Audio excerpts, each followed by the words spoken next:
Hello, everyone, and welcome to tonight's webinar. My special guest today is Pamela Balinova, and she's a very kind, caring nutritionist who listens and cares about her clients, and she's there to help in the best possible way. The topic tonight is how to take a good care of ourselves. And we're going to talk about different techniques, different ways of treating ourselves, such as proper diet, supplementation, proper exercise, mindfulness practice, spending some time in nature. And I'm going to give now the opportunity to Pamela to introduce herself and to share anything about herself. Welcome, Pamela. Hello. I'm so glad that you joined us tonight. Thank you so much for having me. It's a pleasure to be here and to share with you some of the things that I feel very passionate about and that I love talking about. So I tend to talk a lot about this stuff because I get carried away. So you feel free to stop me anytime when I talk too much. So my name is Pamela, and I'm a registered holistic nutritionist. I live here in Ottawa, just where Desi lives, but I am originally from Argentina. And yeah, so that's a little bit about me and my name. So Desi, you wanted me to share a little bit about my passions and my hobbies. So I'm the kind of person that is interested in many, many things. Typically I love just all things that are related to wellness, and by that I mean things that are related to nutrition and yoga and movement and mindfulness and just everything that has to do with developing a healthy and a good sense of well-being. And these are things that I've been curious about for many, many years, as early as I was a teenager, actually. And a lot of it had to do with some books that were around my home on yoga and things like that. So I was very early on, I was very introduced to just this idea of connecting with our mind, and that sort of nurtured some of my interest in terms of wellness and self-development and just sort of developing my inner world. I'm also very, very passionate about the arts. I love all things that are related to arts, particularly music. And I did have a background in music, so just going to concerts and just, hearing different sounds and just classical music, all kinds of music. I also love dance and just body movement. So I'm very intrigued by, for example, different types of dances, traditional dances, and just everything related to that sort of thing. And what else? I love to travel. I like to visit new places and get to know different peoples and different cultures, and I just want to cover as much as I can and just get to know other places and learn from different cultures about their wisdom, about their food traditions and all of that. So that's a little bit about some of the things that I enjoy, and there's many other ones, but those are sort of the main ones for me. Yeah, which reminds me also how my journey started.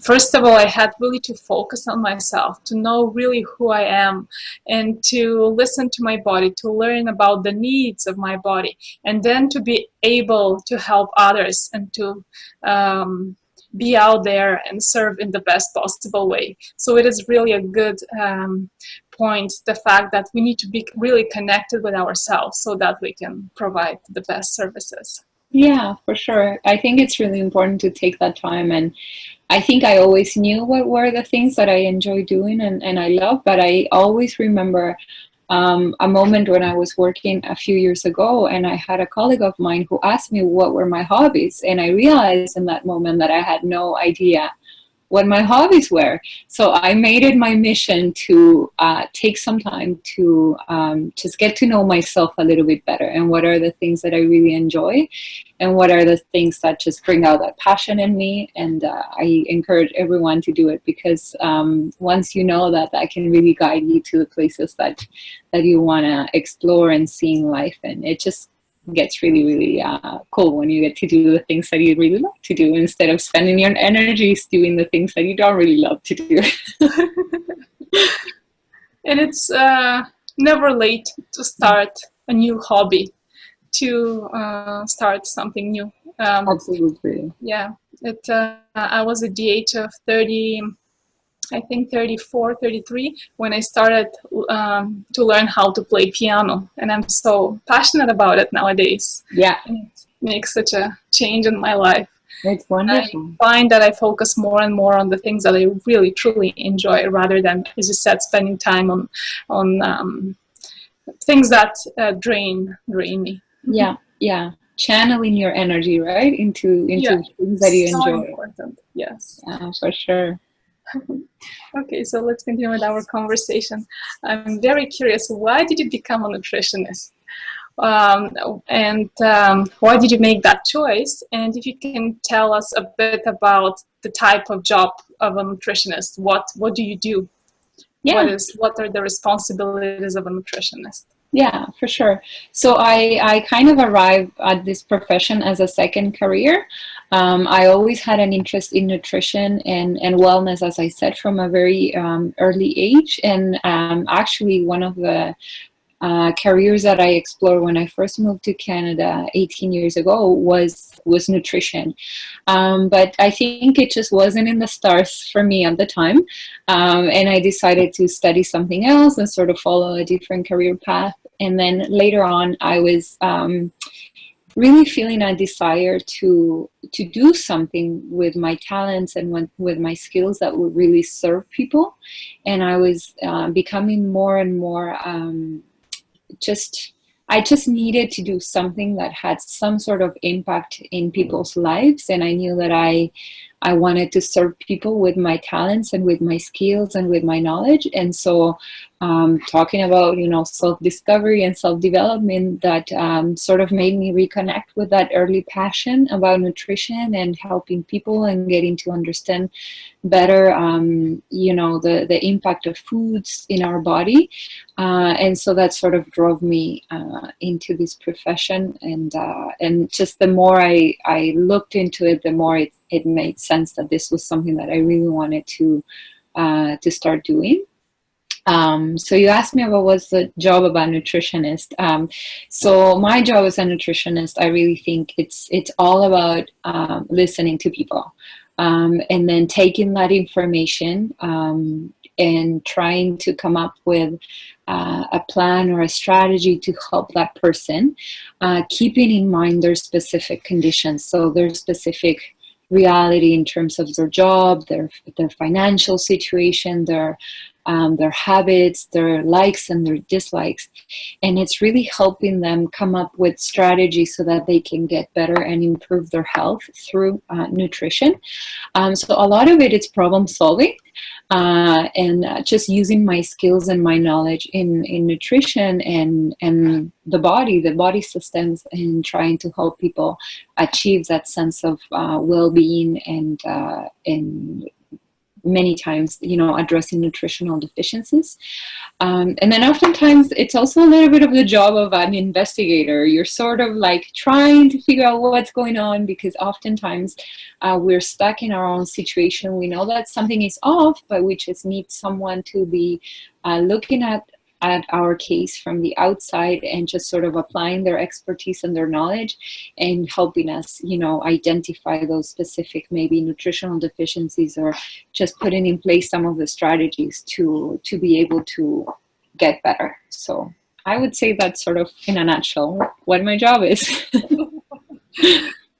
Which reminded me, when I first started my journey of self-discovery, I met a yoga teacher from India, and he told me that the very first step is to focus on diet. It's really important.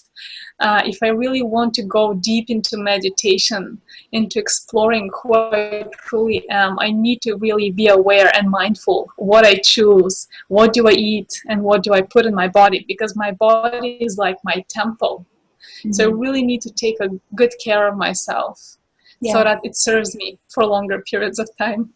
Yeah, for sure. And I think that the more we connect with our bodies, the more we get to really understand what's the impact of foods in our moods, in our energy levels, and just in our vitality. And of course, I am a little bit biased because I am a nutritionist, so I do tend to think that nutrition plays a very, very important role. But it's also been my own experience, in my own journey, in my own relationship with food, just realizing and becoming more aware of what's the impact of different foods in my well-being. So definitely, yeah, definitely, I think that plays a huge role. Yeah. Yeah, and it's interesting also how, at least in my case, diet changed over time. Um, I used to feel the need to eat certain foods, and nowadays I find that I'm more into different types of foods. So it's really, you need to be open and to listen to the body, because at different moments in life it needs different types of food. And so just go with the flow, adjust to wherever comes, and just be happy with yourself right Yeah, now at this absolutely. moment. Yeah, and I think the more we learn to communicate with our bodies and sort of slow down and listen to what it really needs, Mm-hmm. the more you can fine tune your diet and your nutrition, and the better results you see. Because oftentimes, like you're saying, you notice you've transitioned in the way you eat. Many times it has to do with habits, right? Where we're used to reaching for certain foods. And then sometimes the body craves them, like certain foods like sugar and stuff like that. It's not really that you need it, it's just that your body is so used to it. It almost develops a dependency on some of those things. So it's making those small changes step by step that really bring you closer to connecting with your body and really understanding what it truly, truly needs. So it's very neat how It's that can change everything. over time. Yeah. It's about finding balance. Yeah, I agree. Okay. So I know that there are different types of nutritionists, and what exactly is your specialty? Okay. So my specialty, that's a big word. So I'll tell you a little bit. I think the best way to sort of tackle this question is by talking a little bit about my food philosophy.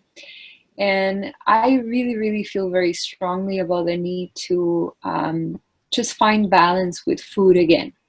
I find it's really interesting how in our journey through life, that I think when we're born, we're sort of in a state of balance with food, but something happens along the way as we grow, and we seem to fall out of balance in this relationship with food.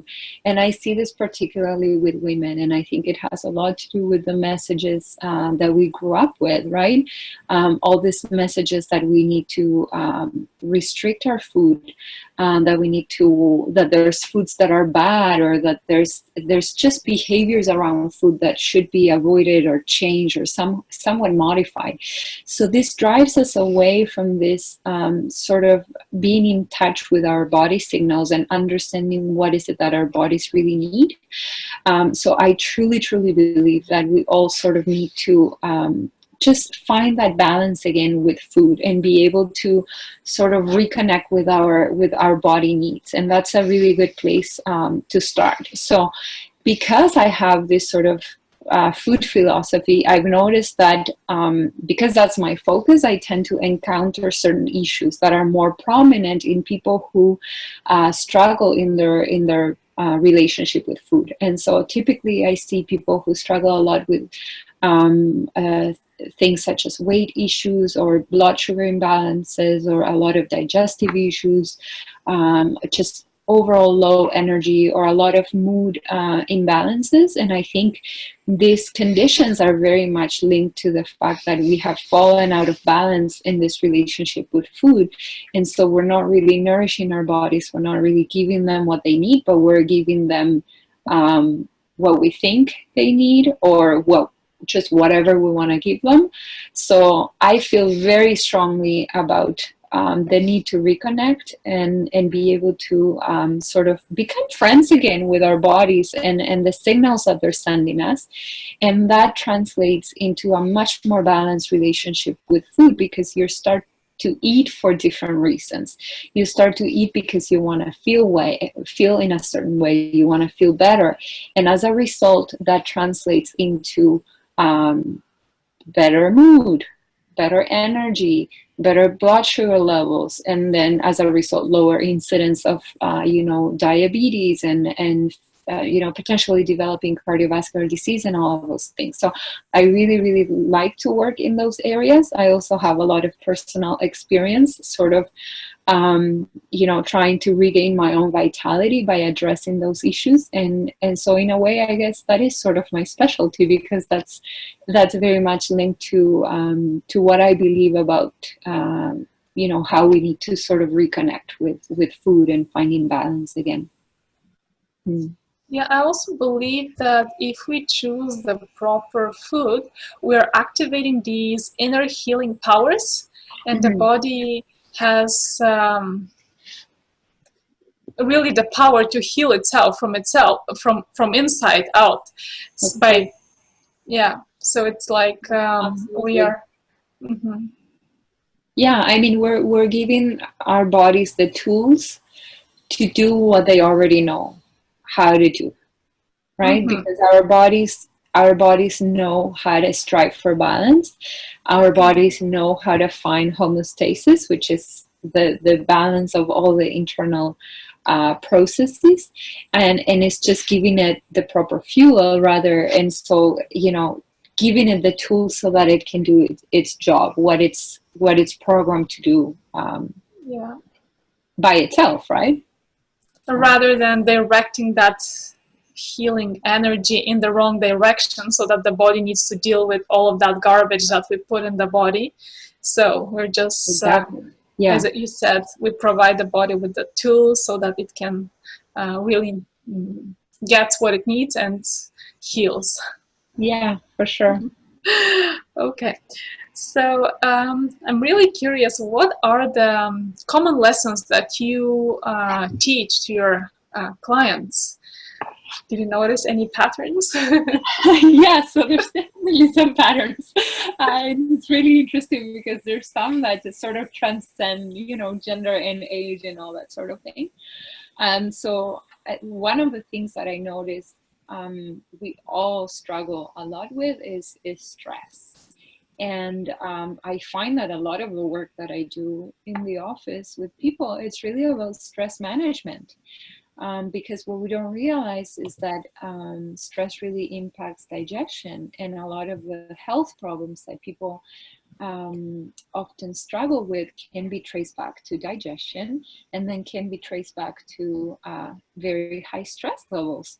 And because we're constantly stressed, we're not digesting foods properly, we're not breaking down the nutrients in the food, and as a result, we're not getting any of the nutrients from the food. So it's really sort of going to the root of the problem. And I find that oftentimes we really neglect the the power of managing our stress in order to address all the other issues that come later, right? So a lot of the things that I do in the office actually have to do with just learning people how to relax around food. Simple things sometimes, such as just taking a few deep breaths and just making it a point to relax before you have your meal, taking a look at your meal, just taking a moment to sort of take away the stress so that you can get into a state where you can actually enjoy your food and digest it properly and get all the nutrients out of it. So yeah, tips to sort of improve digestion are a big part of the things that I teach clients, and I find that that's something that it's really, really helpful, because they just feel better when they slow down in front of their meal. For starters, a lot of people report that they're not as hungry as they used to be, because what happens is that they sort of tackle the stress issue, and then they start digesting their foods better, and then they start taking a little bit more time, and they actually enjoy their food, and then they realize that they don't need to eat the same quantities that they wanted or they ate before. So that's one of the big things that I talk to people about, and I find that it just has really good results in terms of helping people.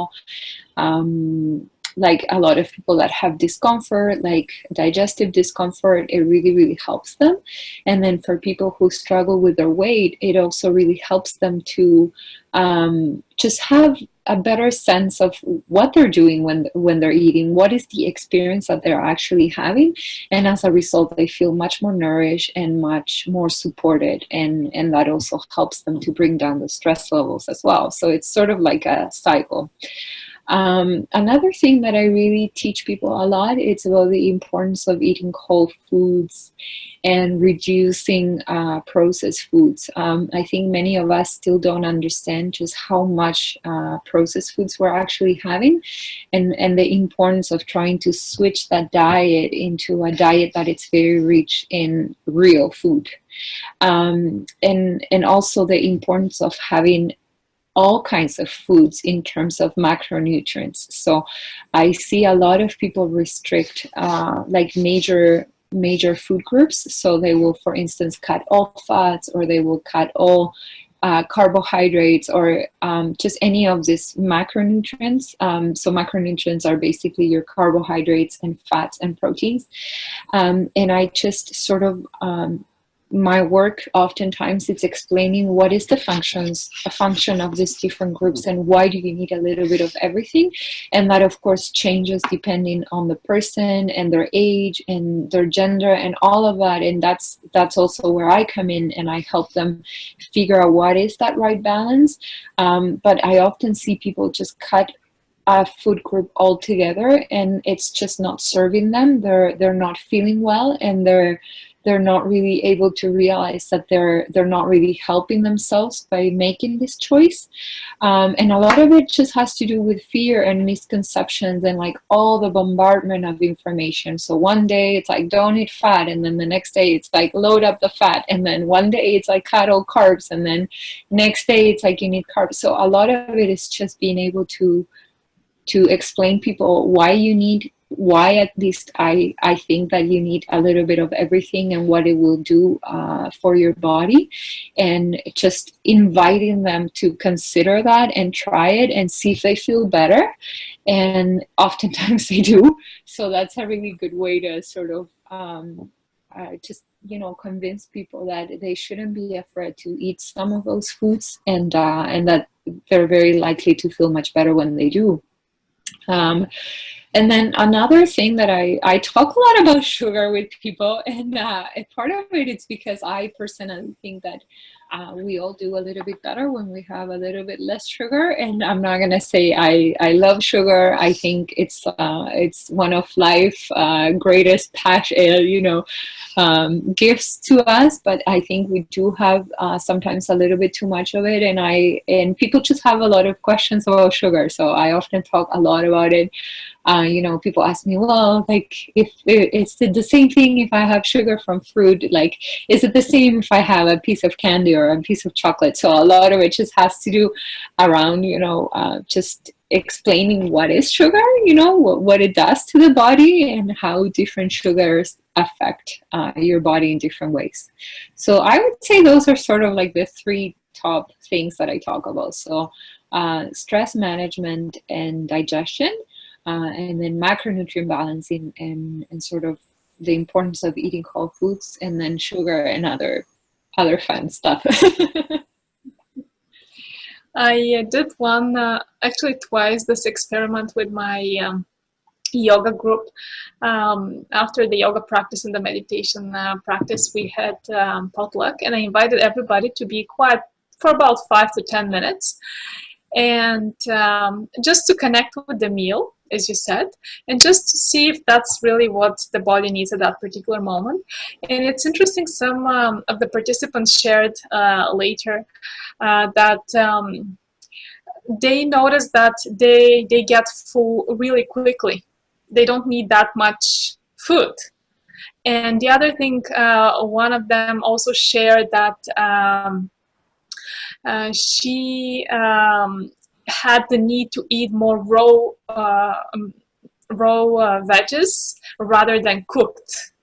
And it's interesting how when we just slow down, give ourselves this time to connect with the body and with the food, and it's interesting how the body reacts. If we really are aware of it and learn to listen to it, we can really choose what is best for ourselves. Yeah, absolutely. And it's interesting you're mentioning the topic about raw vegetables, because I actually had a very the opposite experience myself. And it has to do with all these notions that I grew up with, right? I come with this notion that, you know, women should eat salad if they want to keep a healthy weight. And so for a very long time, I would just have salads in and out throughout the winter for lunch. And then it was only when I went to nutrition school that I realized this is not helping me and it's okay to try something else. So I Yes. realized I started having some cooked vegetables and some warm foods in the winter. And I started playing with this idea that it was okay to listen to my body, and that even though I need to eat my veggies and I love my veggies, and I do believe that we need a gigantic amount of raw vegetables a day, but maybe it was not the right time or the right way to have them for me. And I noticed that my body started thriving when I changed, because I would always have a big salad, cold salad, raw salad for lunch. And then I noticed that when I started making some stir fries or making some vegetable soup, and I would just feel much better. And it was almost, and it had to do, I later understood it had to do with like how my body temperature was working at that time, and my thyroid, which is the master gland that regulates body temperature, among many other things. And I realized that by listening to my body and by switching things up for a little bit, for that period of time when I needed it, my body started thriving and it responded with more energy and just overall wellness. And so it's really interesting. And now I feel like I need more of the raw vegetables. So it has a lot to do with just paying attention and being willing to maybe just try something new, you know. But sometimes we're so set on our ways and the conceptions and the ideas that we have that, you know, we need to eat this at this particular time, that then we realize we're not really helping ourselves. Maybe if we were to connect with our body a little bit more, we will really hear everything that we need to hear if we're willing to try things out. So it's really interesting how something can work for someone and not for somebody else. But I think the bottom line is that the body will tell you, and it will try to tell you through different messages, and we just need to be a little bit more in tune and a little bit more willing to listen and maybe switch things up and try different things. Yeah, I also believe that every body is unique and we cannot follow the same diet. Plus, Yes, yeah, we need to be open for a change all the time, I because completely agree. it looks like I'm the same person, but when I go back in time, I see how much I changed my diet, and I just listen to my body, and I Yeah, still listen to my body, and yeah, I feel happy with my choices, feel happy with yeah, yeah, yeah, with all of that, what's happening. yeah. That's huge. Yeah, Yeah, definitely meals, our choices affect our mood, as you said, our the way we interact with the world. It's so totally. important Yeah, to connect and to be aligned with ourselves. I agree. Nowadays, more and more people suffer from anxiety and stress, and I see that often when I work with students. What are some of the techniques that you introduce or teach to your clients?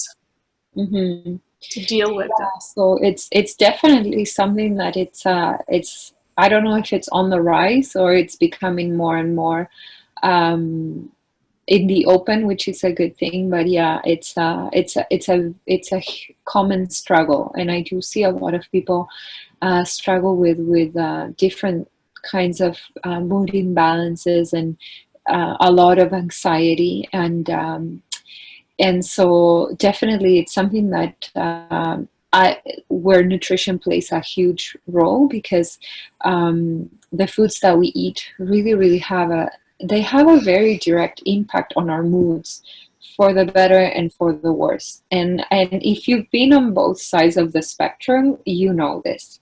I know that I have ate very poorly and that impacted my moods, and I know when I'm eating very well and how that impacts my moods. But the thing about anxiety and stress and depression is that it's really something that I believe needs to be tackled holistically because it goes well beyond the foods that we eat.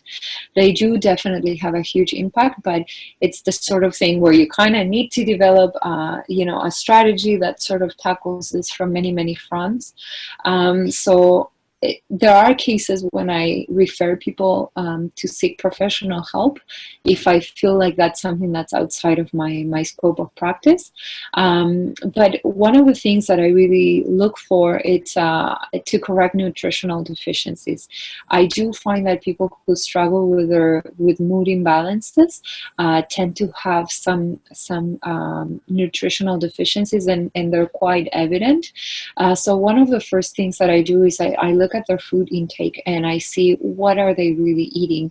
And sometimes it's very obvious and it has to do with like an overconsumption of stimulants that drain the body from nutrients. And oftentimes it's a lot of processed foods, which is voided of those nutrients. So it's creating even further nutritional deficiencies. So I typically look at their food intake and I look for those signs of nutritional deficiencies. And some of the most common nutritional deficiencies that I see in people who struggle with anxiety and different kinds of mood imbalances are deficiencies of the B vitamins and magnesium, omega-3s, sometimes vitamin C. So there's some of these typical deficiencies that come from a diet that it's lacking the proper nutrients.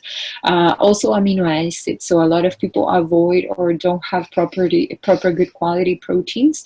So that impacts they're not receiving all the amino acids that they need, which are hugely important for the development of neurotransmitters, which are what helps our brain to produce things such as serotonin, which is extremely important for our mood and motivation levels.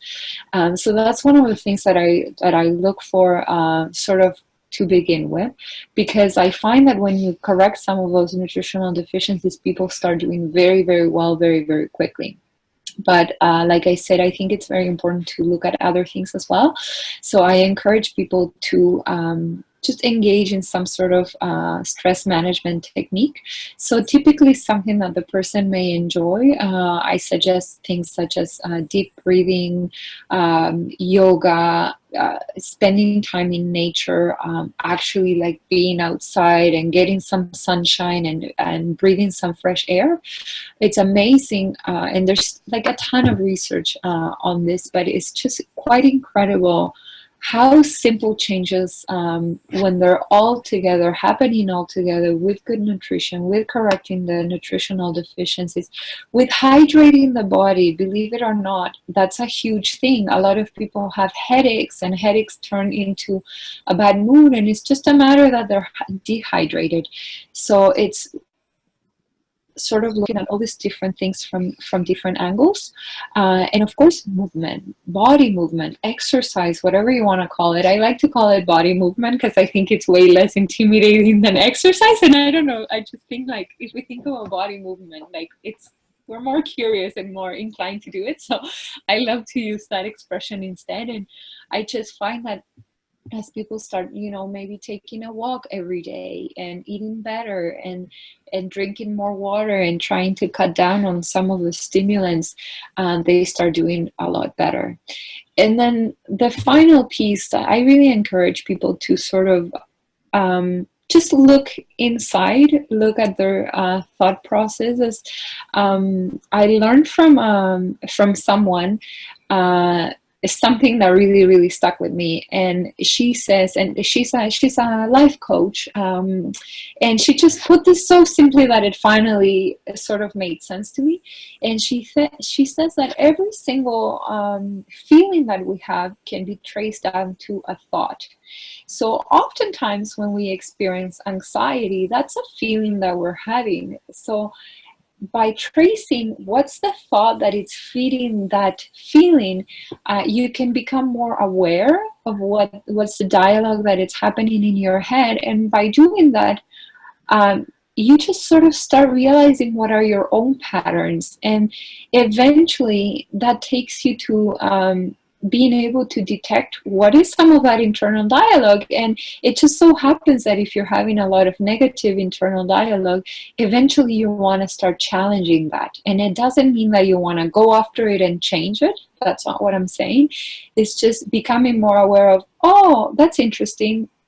Every time that I see this person or every time that this happens, I tend to react in this way. And why am I reacting this way? It's because I'm having this thought. I'm having a negative thought about, or I'm already anticipating that something bad is going to happen. So I think it's very powerful when we take time to sort of do that process of introspection and examine what are the thoughts that are sort of bringing up the anxiety or the bad mood. And just taking some time to process that, I find that that can be quite helpful together with the other techniques. And for some people, journaling can be a really, really good self-awareness tool. I'm a huge fan of journaling.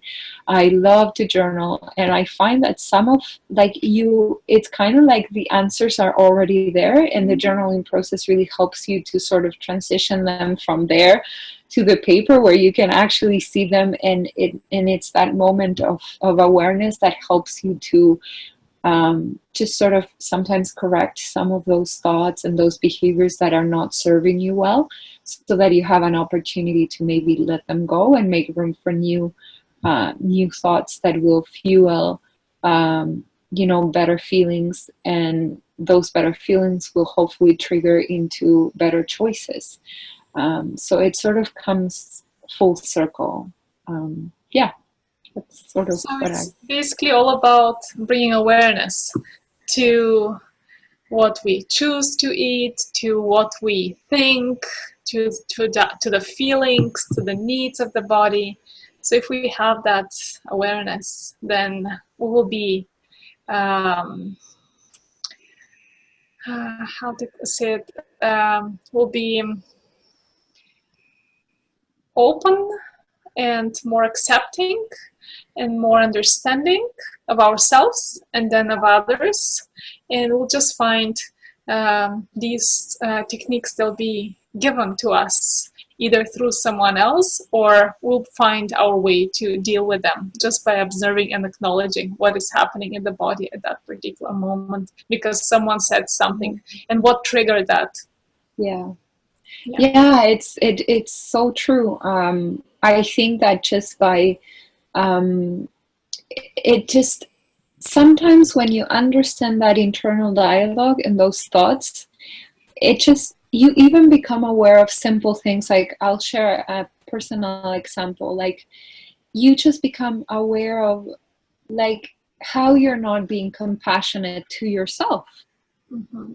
And how that translates into reactions. You are reacting towards yourself through the choices that you make. For instance, you react to just choose certain foods that are not serving you well, and you're also reacting to situations.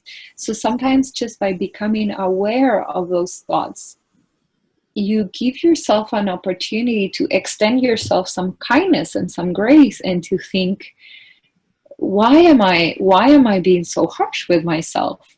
Because the thing is that when we are engaging in different behaviors, such as eating certain foods,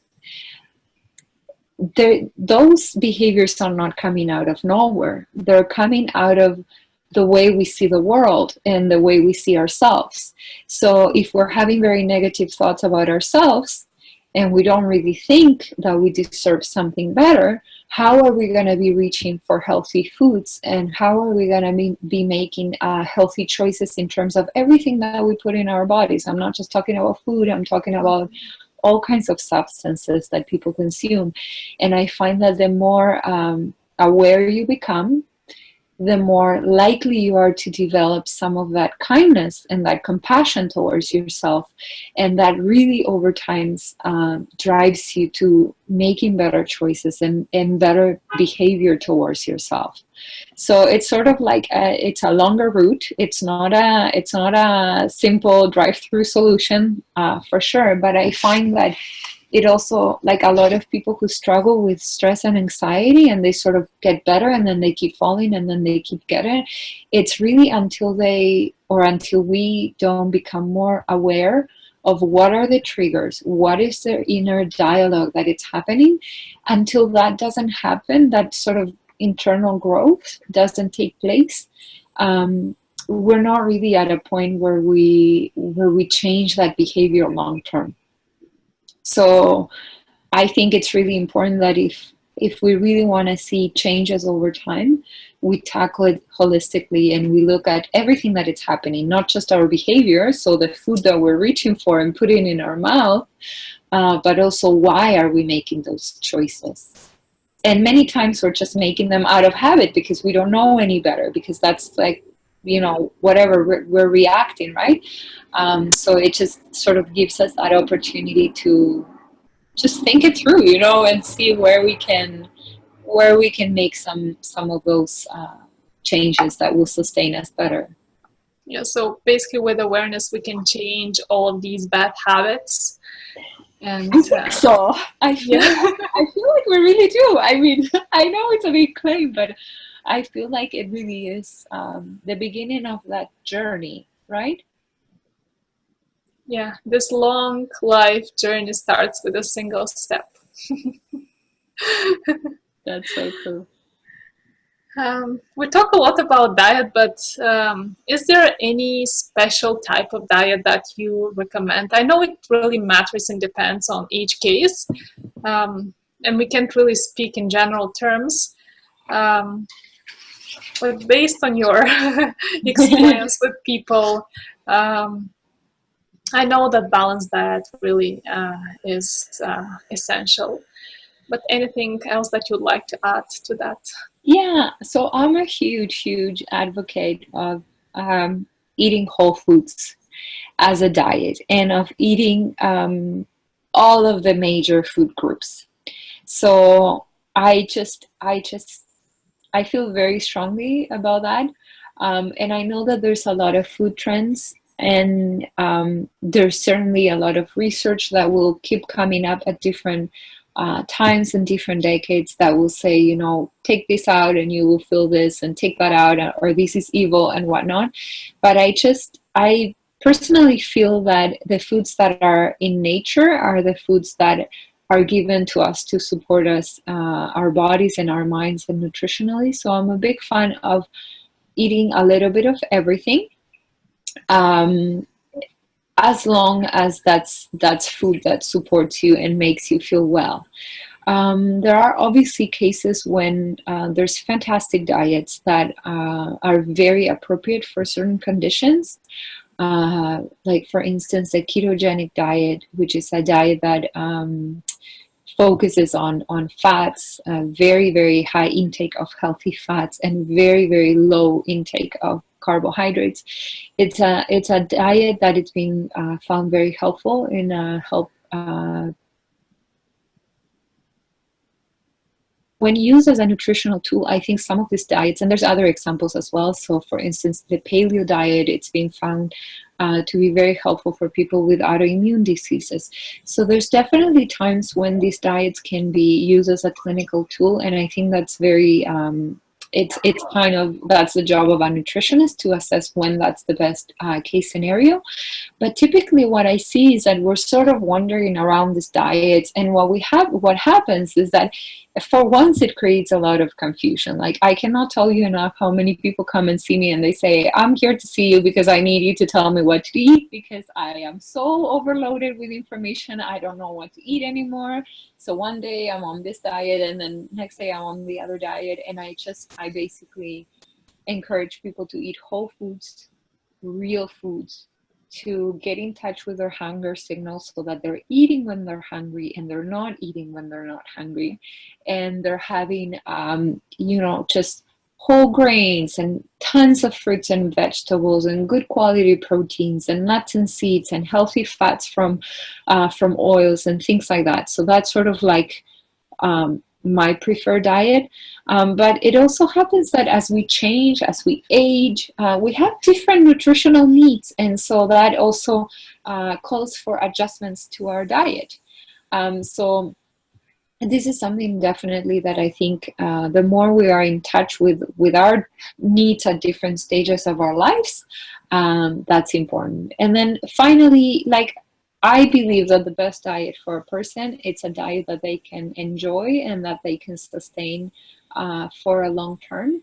So when someone tells me that they don't like certain foods, I will never encourage them to eat them. I encourage them to eat the foods that they enjoy and leave out the ones that they don't want to eat. There's no reason why they should be having them if they don't want to, because that's a personal choice.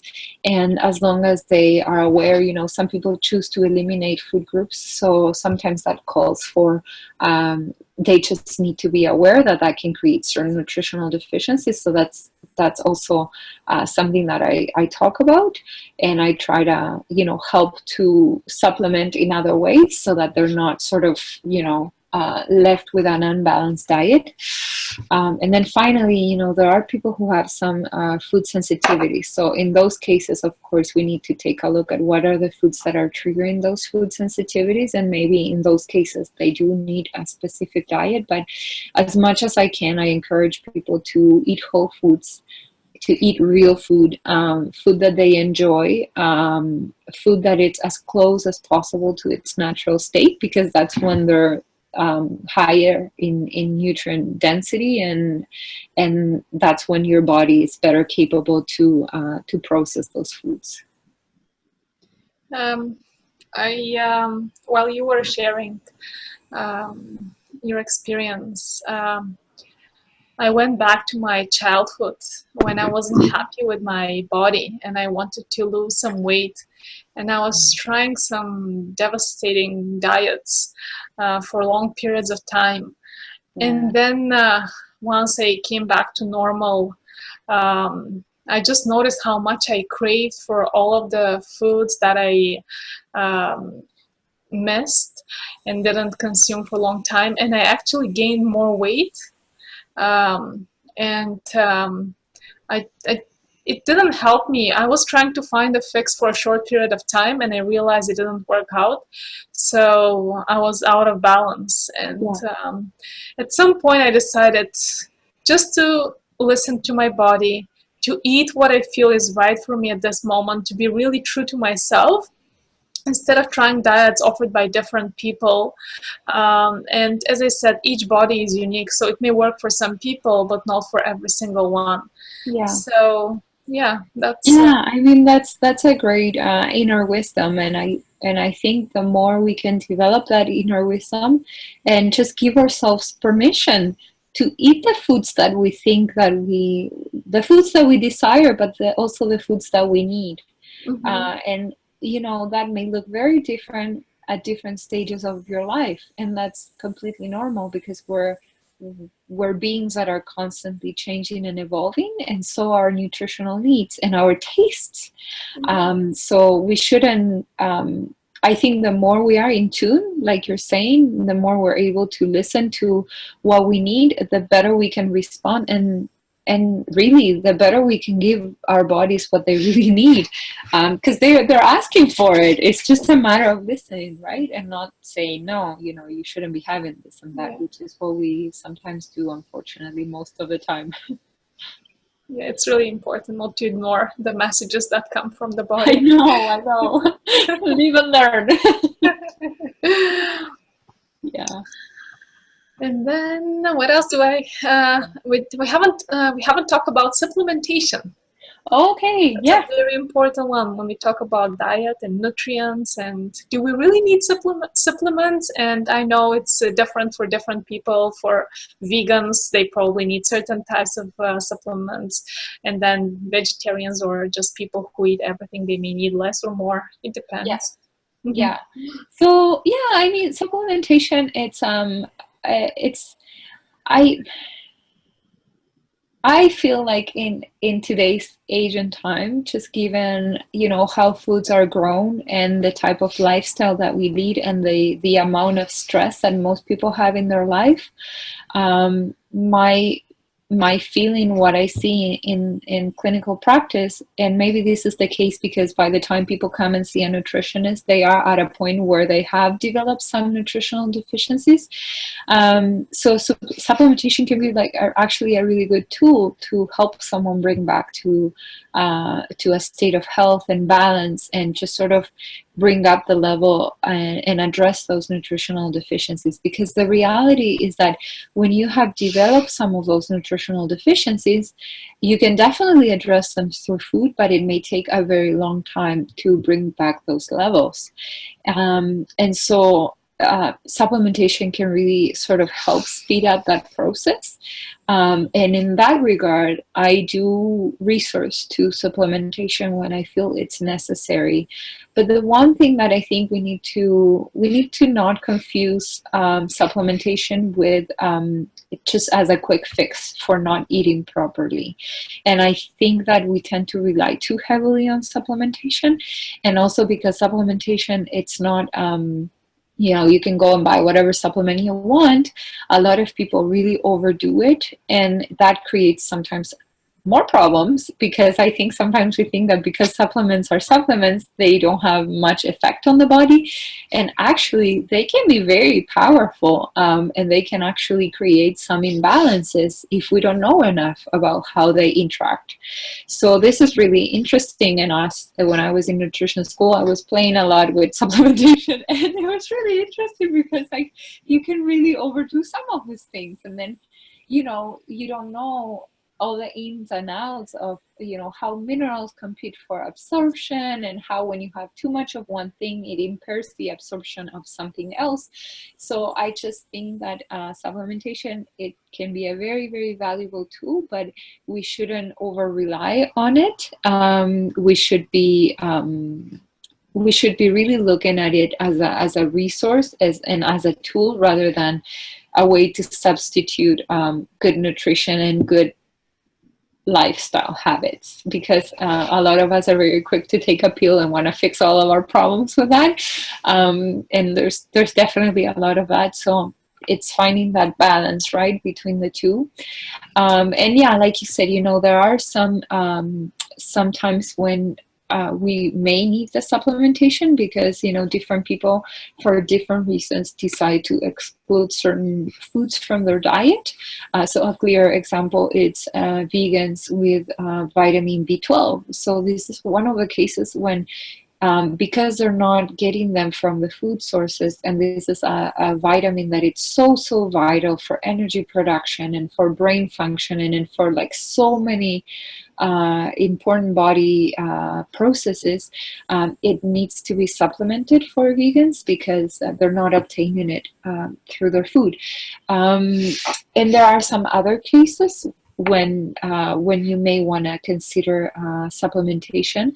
I think we spoke about this a while ago, and I think I was sharing with you that because we're all different and we're all unique, we all have different body constitution, and our body constitution sometimes calls for more of one nutrient and less of others, and this changes. And I think I was sharing with you that one of the things I discovered about myself is that I'm the kind of person that needs a lot of B vitamins. And I just sort of like go through them like crazy.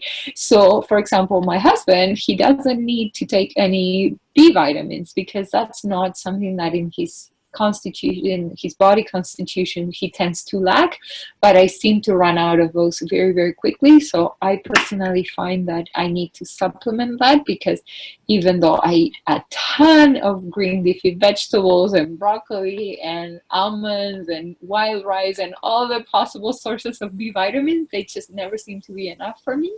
And I think it just has to do with my constitution and my genetics. And so sometimes it's finding which ones are the ones that you need, rather than taking everything under the sun, which is something that I definitely come across. So it's finding that balance and using it, because it is a powerful tool that can definitely help you bring yourself to a healthier state much faster, especially if you have severe nutritional deficiencies, if you've been eating like a heavily processed diet for a very long time and you're very depleted of nutrients. Then sometimes supplementation can really help you to sort of bring back those levels to optimal, and then you can discontinue, or you can discover which ones are the ones that you really, really need, and sort of focus on those. Yeah. So the message is, you really need to know what your body needs, what kind of based on, I believe the blood tests may be helpful as well, but we don't have to take supplement just because we believe it is good for everybody and it will be of service to us. Yeah, I mean, definitely. One thing not to do about supplementation is ask somebody else, what supplements are you taking, and then going and buy the supplements and the other person, which is interesting, because like that's one of the questions that people ask me: what supplements do I take? And I say I'll be happy to share what supplements I take, but the question is what supplements you may need, right? Because I'm a completely different person. I come from a specific time and place, and I have specific genetics, and I am this one person, and the other person is the other person, and it's not everything is for everyone, definitely. Right. And like you said, yeah, blood testing, definitely, especially when there's like deficiencies of some of the most common minerals and vitamins, so B12, iron, and vitamin D are some of the most prominent deficiencies, and that can be easily found out through a blood test. So for sure, yeah. We talk a lot about diet, supplementation, body movement. How about mindfulness? Yeah. Do you share any techniques? Do you teach your clients how to be mindful? Yeah, I believe mindfulness, it's really, really a big part of the wellness puzzle, if not the foundation.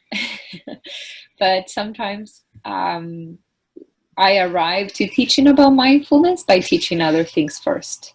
It really depends on the relationship you have with your client, and also the timing, because we're not always ready to learn about some of these practices at a given time. But I find that people who do engage in a mindfulness practice tend to do better in their recovery process, in their health journey, than people who don't. And it simply has to do with the fact that they have that curiosity and that interest in developing that connection with what's happening inside. And when that happens, as we've been talking extensively, you just naturally learn to listen to your body and respond accordingly, because you are much more aware of what is it that you really need. And when, as you know, knowledge is power. So the more that we know about ourselves, the more we can give to ourselves the things that we really need. So I talk a lot about mindfulness with people in very indirect ways. So, for example, one of the things I do is, and it goes back to what we were talking about, stress management techniques. It's I teach people, some of the tips to improve digestion. And one of those things has to do with simply slowing things down before you have your meal. And so I will typically teach people to take a few deep breaths before they're gonna start their meal, and just get into a mode of enjoyment and relaxation and peacefulness. And this is a mindfulness practice, really, but it's also a way to improve our digestion. So I find that usually by starting that conversation, people will also be able to relate in other ways, and that really opens the conversation for other ways in which they can I can introduce mindfulness to them. For instance, not only about breathing, but also, finding ways in which you can move your body that really help you to connect with your body. So taking walks in nature, that helps you to nurture some of those thoughts. This can be mindfulness practices as well, or yoga, which I think it's a wonderful way to become more aware of what's happening in your body and connecting with your body and your breath. So yeah, I sort of like sneak it in different places, and some people ask for it. Some people really they just want to learn techniques for just better improving their digestion or managing stress, or they will ask me about what is optimal movement and exercise. And these are all really good opportunities to share the importance of connecting and learning to listen. What is it that the body is craving? Is the body craving movement? Is the body craving stillness and silence? And just all of that, it's part of the puzzle of wellness and nutrition as well. So yeah. I find that mindfulness pretty much can be used at any moment. When we talk, when we communicate, when we choose our meals, when we move, when we walk in nature, are we fully aware what's happening around us, in us? So there is just so much to be mindful of. Yeah. And of course, we don't have to be, but start from somewhere and then be. I noticed that over time, I became more receptive of everything, and I see more and more beauty and magnificence around me, within me, when I am mindful of my surroundings. Yeah, I mean, it's sort of learning to open your eyes Yeah, for yeah, real, exactly. Yeah. right? And I think when it comes to food, it's just really becoming aware of what's happening, because the thing with food is that we eat from the moment we're alive. And so it becomes a habit very quickly, and it becomes something reactive. I think the moment we start practicing mindfulness, we realize that we can bring some of that, the magic, back into that activity almost. And that we can, just by being present from the moment that we open the fridge and we make a decision of what we're gonna take out and prepare and put it into our bodies, that sort of, it translates, like we were saying before, into changing behaviors, because over time, the more we understand what we're doing and why are we doing it, helps us to sort of correct some of those course of actions that are not serving us well. And yeah, I mean, it's interesting. It has a little bit of like a domino effect, because you notice that the more aware you are in whatever area of your life, it then sort of starts translating into all of the other choices that you make. So And another thought came to my mind when I'm happy, when I'm peaceful with myself. I tend to, and if I'm mindful of that, I will see that the choices that I make, for example, the types of meals that I choose, are different than those when I'm under stress, when I am angry, when I'm not aligned with myself. And yeah, also the type of people that I attract to myself, yeah, when I'm aligned, when I'm happy, peaceful, and then when I'm angry and mad and yeah, upset. It's just, absolutely, yeah, absolutely. The choices we make out of reactiveness are very different than the ones we make out of mindfulness. Mm-hmm. Because when we make choices from a mindfulness, a mindful perspective, we're actually making that choice. Whether it's a good or a poor choice, it's a choice that we're making in full awareness, or in more awareness. Whereas the other things are just sort of happening to us, right? Yeah, So it's a very different experience. Yeah. And I absolutely. mean, maybe it's impossible. Like, and I definitely have moments when I'm not mindful with my food, but even of that, I'm becoming more aware. And even when I'm entering that mode where I'm like, oh, I have to pull something together, and I just want to move on, and like I don't really feel like slowing down and being mindful right now. Even I'm becoming more aware, more mindful that that conversation is taking place, whereas before I was completely oblivious to that. So it's really, really interesting. It's really a process, right? And you grow into some of these practices, and the more you do it, the better, I guess, you get at it, or the more you realize what's happening to you. Yeah. And eventually, it's all about being kind with oneself. So the fact that I'm not mindful at that particular moment, that's okay. We're Yeah, not, yeah, we don't have to always do something in a certain way. We're human beings. yeah, yeah, We can make mistakes and yeah, learn from them, and just be kind, compassionate, and loving with yourself. yeah. And We with don't need to practice, compete with ourselves, right? yeah, yeah. So it's okay. It's so true. Yeah, Sometimes to make these not non-mindful choices. yeah, yeah. I agree. And one more question for you. How do you take care of yourself? How do you treat your body, mind? How do you keep yourself balanced, happy, healthy? Hmm. So If you could share. how I attempt to do all of that, I will say, because I don't claim that I have arrived, but I'm very, um, I think it's very important to constantly sort of try to be kind to yourself and take good care of yourself. And like you were just saying, sometimes you fail miserably at this, balance and healthy thing. And it's just saying to yourself, you know what, it's okay, tomorrow is a new day and it brings new opportunities.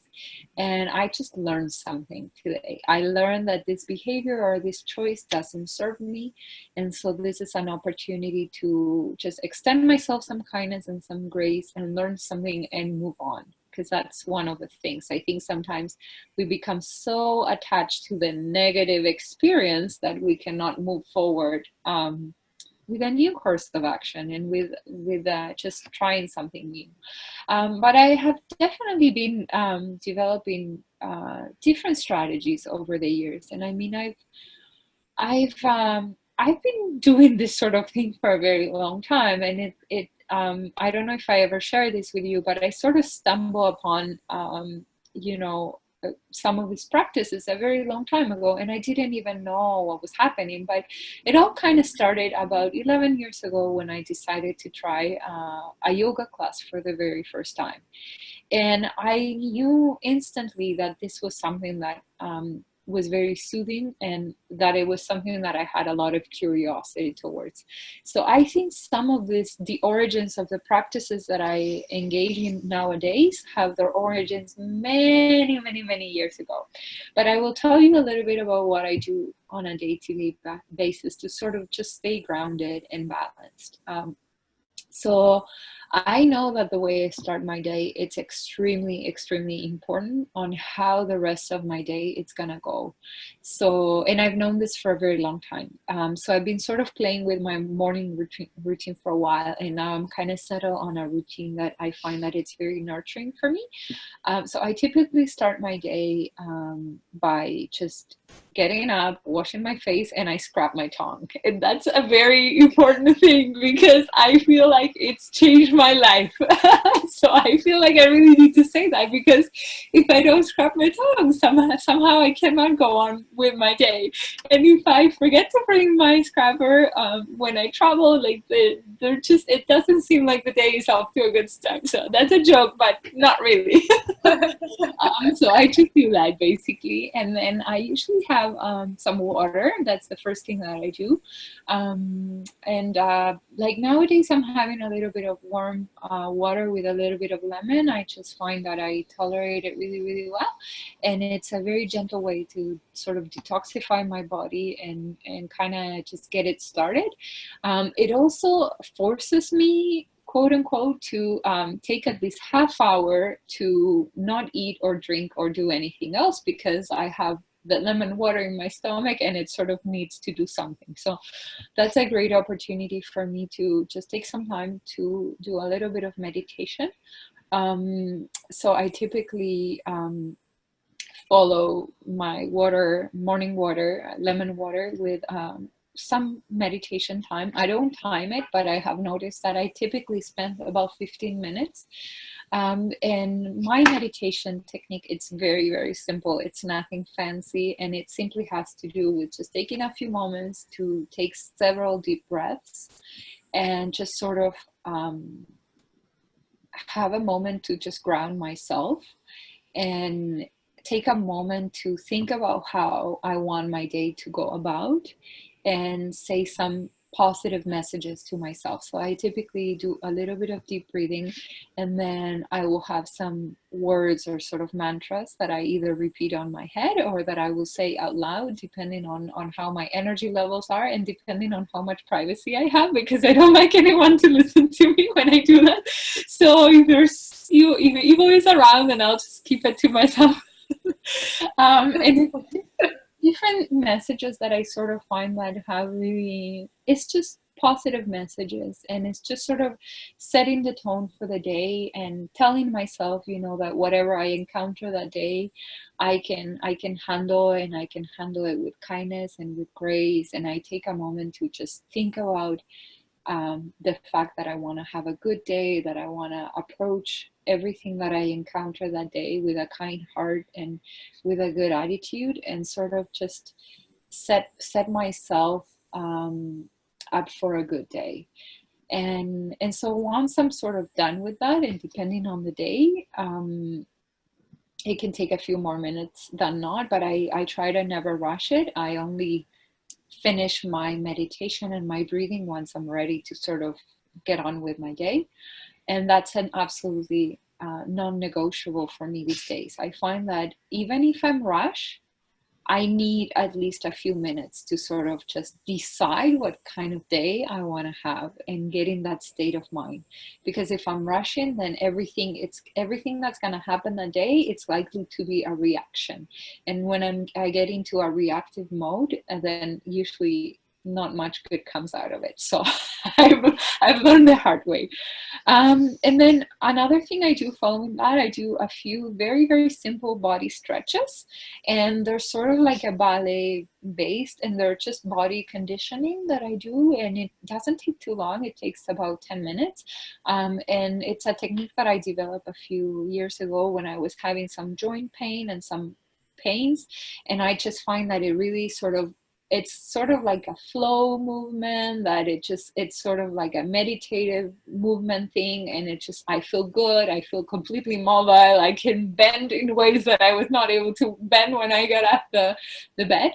So all of that takes about 30 minutes, and then usually by then I feel like I'm well equipped to kind of get on with my day. And I typically have quite a lot of energy in the morning. I'm a morning person. So I'm just usually, if I have more time, because some days I work in the evening, so I have more time in the mornings, then I love to do a little bit of journaling, and I definitely try to do that a few times a week.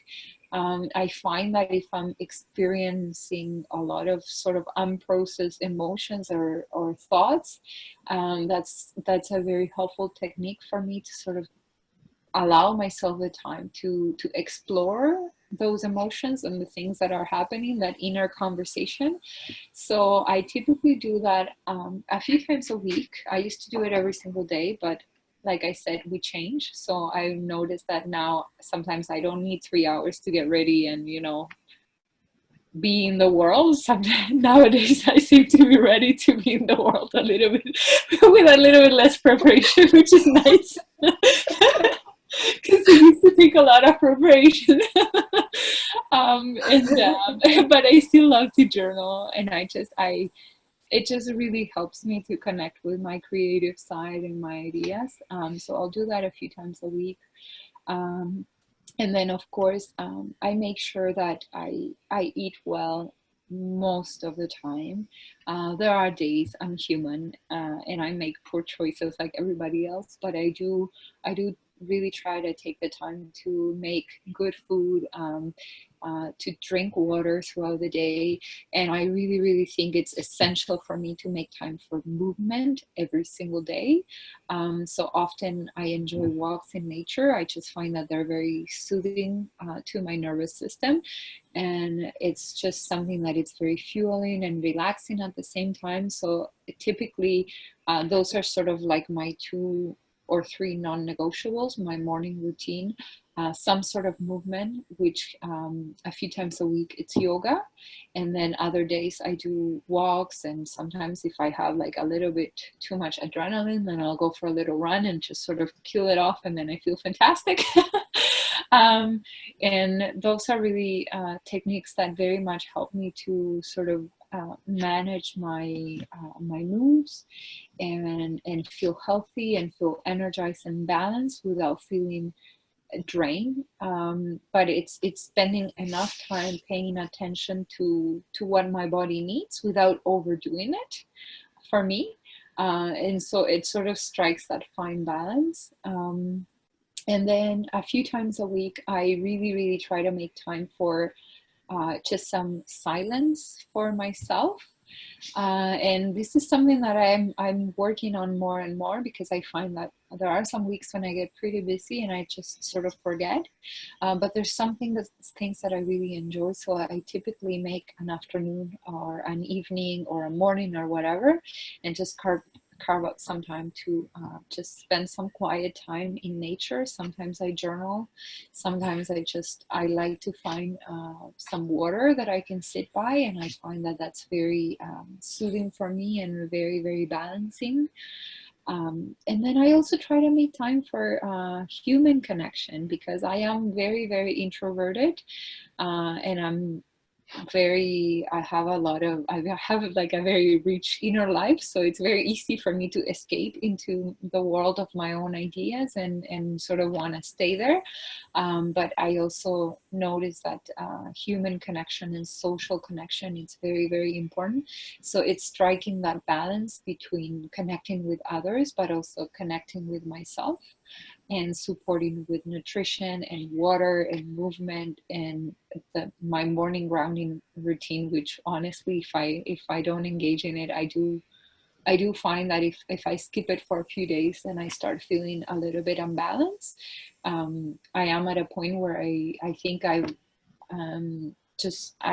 much more settled. So sometimes if one day it doesn't happen or it doesn't go the way I need it or I wanted it, it doesn't throw me off. But I find that it's that consistent practice that really supports me just overall, and helps me feel, grounded and stable and balanced and healthy. So some of those are some of my techniques. Yeah. Thanks a lot for sharing. It is really important indeed how a person starts his or her day. I also meditate in the morning. I also drink water in the morning, and I find that I need to move during the day. So I either practice yoga or just go out for a walk or ride my bike. But I also notice that movement is crucial.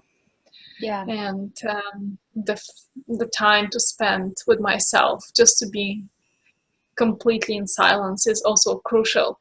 And then the communication with others, to have that connection, to be there, to listen, to help is also important.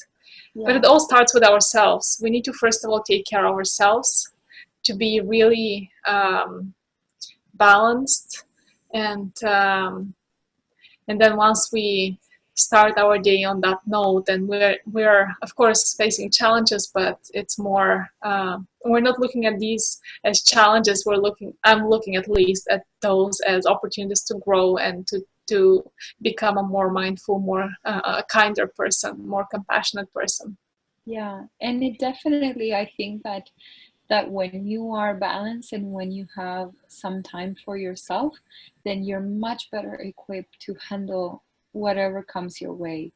And in the case of people who work with people like yourself and myself, there's so much energy that goes out in that process that it's absolutely essential to take time to recharge.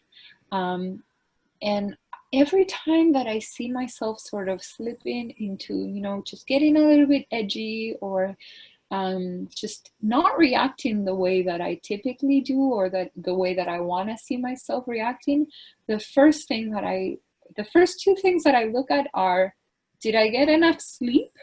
Because usually if I'm edgy, it's because I'm sleep deprived. And do I need some time alone?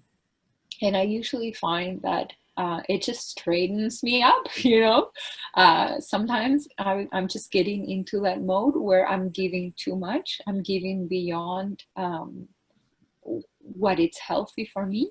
And it's just taking some time to kind of regroup yourself, do whatever thing is that just sort of recharges you. And that sort of ties back into what we said at the very beginning. It's about knowing yourself. And it's about taking the time to discover what is it that fuels you, what is it that drains your energy, and what is it that charges your energy. And when you know all of this, like for instance, I know that when I go to a yoga class, it doesn't matter how exhausted I am, I always feel better. I always feel better. I think there was only one time in the 11 years or so that I've been practicing yoga when I didn't feel better. And I can tell you it was my stinking thinking, because I had already made up my mind that it was going to be a bad experience and that I could not handle it. But that was, so it's on me really, if you think about it. But it's knowing, and maybe it's not yoga for another person. Maybe it's going for like a vigorous run. But it's taking the time to sort of discover what is it that you need, and allowing yourself to need whatever you need. It's okay to be unique, to have your unique needs, and just to just make the time for whatever it is that supports you.